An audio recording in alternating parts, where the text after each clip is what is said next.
মিথ্যা চলছে, এটা আমরা মেনে নেব না। আগে আপনারা দেখুন শীতলকুচিতে উকিল বর্মনের বাড়িতে আমাদেরকে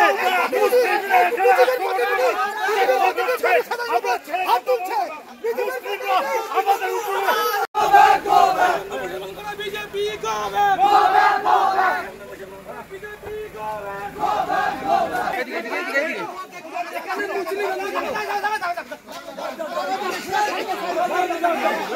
বিজেপি চলতে দেখুন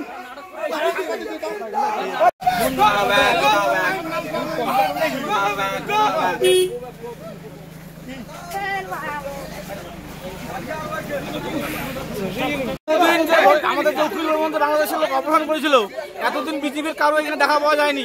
আজকে হঠাৎ করে বরের মোমেন্ট চলে আসার পরে আমাদের উকিল বর্মন চলে আসার পরে বিজেপি আসছে রাজনীতি করার জন্য, এখানে অশান্তি করার জন্য। আপনাদের মিডিয়াতে একজন বিজেপির নেতা না এমএলএ বললো হিন্দুদের উপর আক্রমণ। এরা শুধু হিন্দু মুসলমান করতে জানে, বাংলাদেশ পাকিস্তান করতে জানে। হিন্দু লোক উকিল বর্মন এতদিন তার পরিবার কিভাবে ছিল একবার তারা খোঁজ নিতে আসেনি। আজকে তারা এখানে ফুটেজ নিতে আসছে, ফুটেজ। আপনারা কি চাইছেন তাহলে? এখন আমরা চাচ্ছি কোনো বিজেপির লোকের এখানে দরকার নেই। আমরা গ্রামের লোক চাঁদা করে আমরা চাঁদা তুলে পয়সা খরচ করে চাঁদা তুলে বাংলাদেশ থেকে নিয়ে এসছি। যেভাবে হোক স্তরে কোনো প্রক্রিয়া চলছে।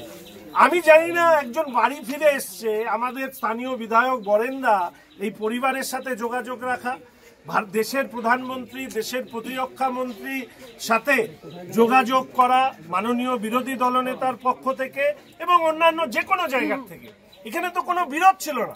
তাহলে একজন পরিবারের সাথে ভারতীয় জনতা পার্টি যাদের কেন্দ্রে সরকার চলছে তাদের বিধায়করা সেই পরিবারের পাশে থাকার আশ্বস্ত করা এবং বিরোধী দলনেতার তাদের যতটুকু কথা সেটুকু বলার জন্য আমরা এসেছি।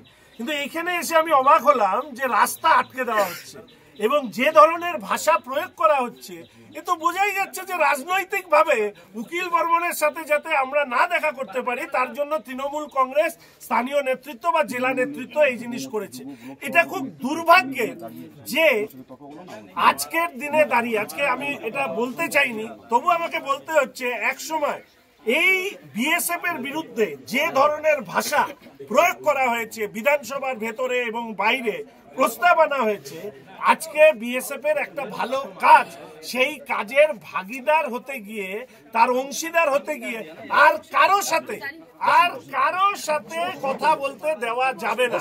এই যে নোংরা রাজনীতি, এই রাজনীতির সাথে যাদেরকে জড়িয়ে দেওয়া হচ্ছে, যারা সাধারণ মানুষকে জড়িয়ে দেওয়া, গ্রামবাসীদেরকে জড়িয়ে দেওয়া, গরিব মানুষদেরকে যে জড়িয়ে দেওয়া, আমাদের বিধায়কদের উপরে শারীরিকভাবে আক্রমণ করার যে চেষ্টা হলো, কোনো কিছু দিয়ে দমানো যাবে না।